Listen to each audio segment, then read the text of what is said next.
اللہ اللہ اللہ اللہ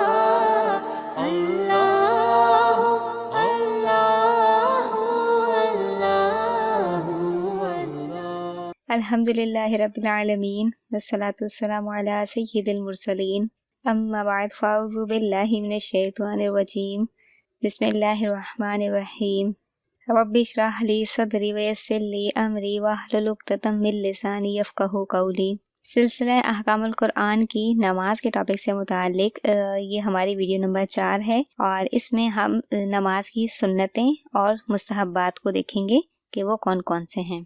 سنن نماز، جو چیزیں نماز میں حضور نبی اکرم صلی اللہ علیہ وسلم سے ثابت ہیں لیکن ان کی تاکید فرض اور واجب کے برابر نہیں، سنن کہلاتی ہیں۔ نماز میں درج ذیل سنتیں ہیں: تکبیر تحریمہ کہنے سے پہلے دونوں ہاتھ کانوں تک اٹھانا، یہ مرد کے لیے ہے، عورت اپنے ہاتھ کاندھوں تک اٹھائے گی۔ دونوں ہاتھوں کی انگلیوں کو معمول کے مطابق کھلی اور قبلہ رخ رکھنا، تکبیر کہتے وقت سر کو نہ جھکانا، سیدھے ہاتھ کو بائیں ہاتھ پر ناف کے نیچے باندھنا، یہ مرد کے لیے ہے، جبکہ عورت اپنا ہاتھ جو ہے وہ سینے پر رکھے گی، ناف کے نیچے نہیں باندھے گی۔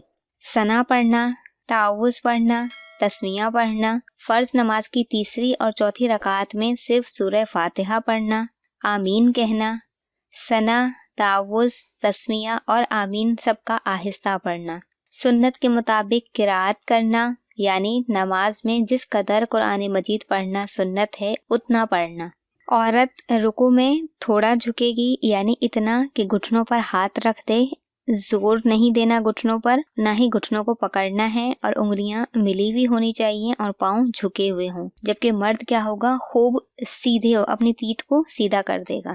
سجدے میں جاتے وقت پہلے دونوں گھٹنے، پھر دونوں ہاتھ، پھر ناک، پھر پیشانی رکھنا، اور اٹھتے وقت اس کے برعکس عمل کرنا، یعنی پہلے پیشانی، پھر ناک، پھر ہاتھ، اور اس کے بعد گھٹنے اٹھانا۔ تشہد میں اشہد ان لا الہ پر شہادت کی انگلی سے اشارہ کرنا اور الا اللہ پر انگلی گرا دینا۔ قاعدہ اخیرہ میں تشہد کے بعد درود ابراہیمی پڑھنا، درود ابراہیمی کے بعد دعا پڑھنا، پہلے دائیں طرف پھر بائیں طرف سلام پھیرنا۔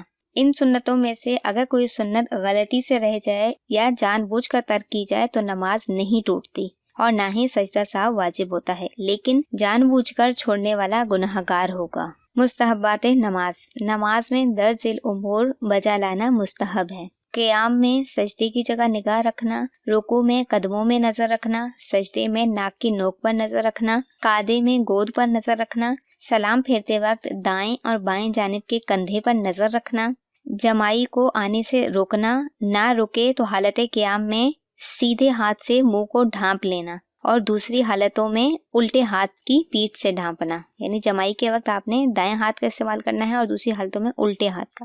مرد تکبیر تحریمہ کے لیے کپڑے سے ہاتھ باہر نکالیں اور عورتیں اندر رکھیں گی۔ کھانسی روکنے کی کوشش کرنا، حالت قیام میں دونوں پاؤں کے درمیان کم از کم 4 انگلیوں کا فاصلہ ہونا، اور عورت ان تمام امور میں مرد سے مختلف ہے، چنانچہ اس کو چاہیے کہ وہ سجدہ اس طرح کرے کہ اس کے تمام اعضاء ملے ہوئے ہوں، ہاتھ بغلوں سے، رانے پیٹ سے ملی ہوئی ہوں۔ اس کی وجہ علامہ حصکفی رحمۃ اللہ علیہ نے در مختار میں یہ لکھی ہے کہ اس میں عورت کے لیے زیادہ پردہ ہے۔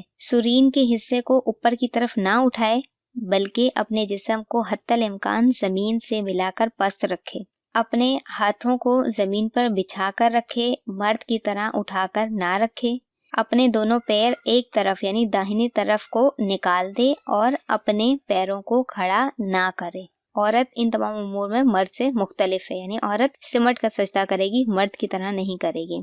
الحمدللہ یہاں پر ہمارا نماز کا ٹاپک کمپلیٹ ہوا۔ اللہ تعالیٰ سے دعا ہے کہ وہ ہمیں ان احکام اور مسائل کو اچھے سے یاد رکھنے، سمجھنے اور دوسروں تک پہنچانے کی توفیق عطا فرمائے۔ آمین بجاہ النبی الامین۔